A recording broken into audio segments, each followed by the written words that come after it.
जय गुरुदेव जी। जय श्री कृष्ण जी। श्री कृष्ण चैतन्य प्रभु नित्यानंद, श्री अद्वैत गदाधर श्रीवासादि गौर भक्तवृंद।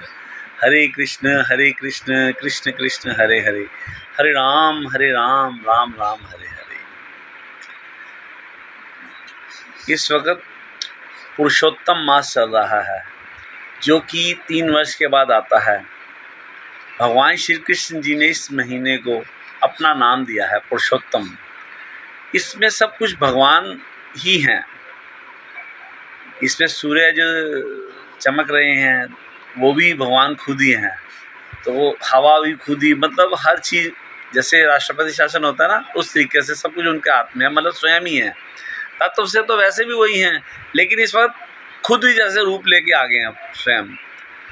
और गुरुदेव बड़ी प्यारी बात बताते हैं, इस मास में आप जो भी भगवान की कथा श्रवण करोगे, जो भी नाम संकीर्तन करोगे, जो भी नाम जप करोगे, वो अक्षय हो जाएगा और आपकी भक्ति को बढ़ा देगा। आपकी जो भक्ति का सुंदर सा पौधा जो आपके हृदय में गुरुदेव ने लगाया है, भगवान श्री कृष्ण जी ने लगाया है, वो सिंचन हो जाएगा बड़ा प्यारा, और बड़ा ग्रोथ कर जाएगा।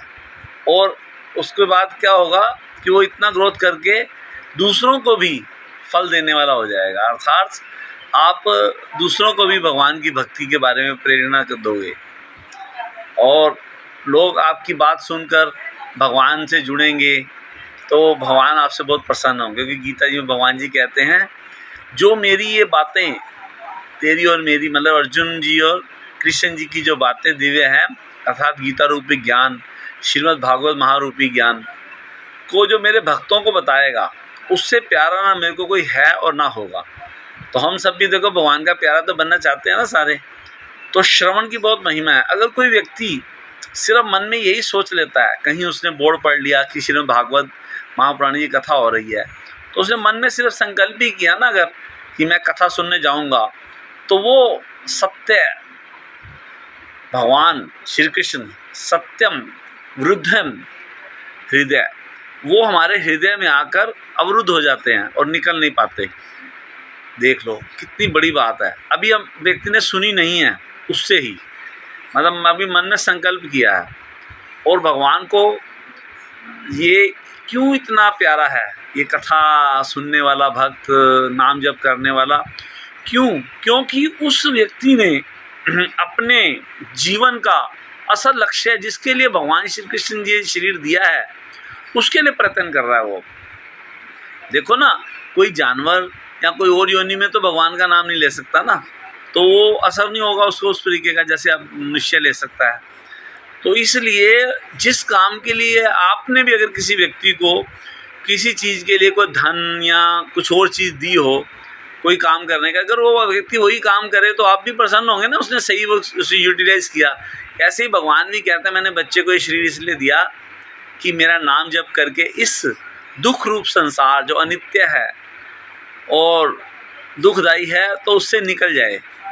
तो ये भगवान श्री कृष्ण जी के नाम जप की और कथा की महात्म्य है कि उसको जो एक बार सुन लेता है वो फिर आवागमन के चक्कर में नहीं आता।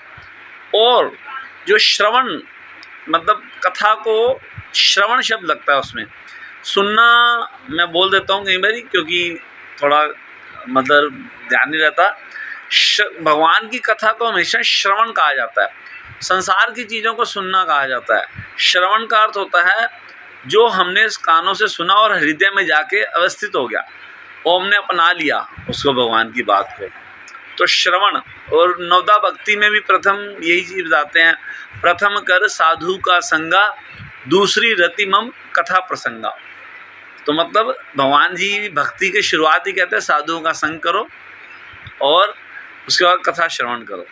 तो आप सब भी इस पुरुषोत्तम मास में, दिव्य मास में शुरू करो। आपकी भक्ति बड़ी जल्दी मतलब पल्वित होगी, बड़ी सुंदर, मतलब आपके हृदय में भक्ति जाग जाएगी।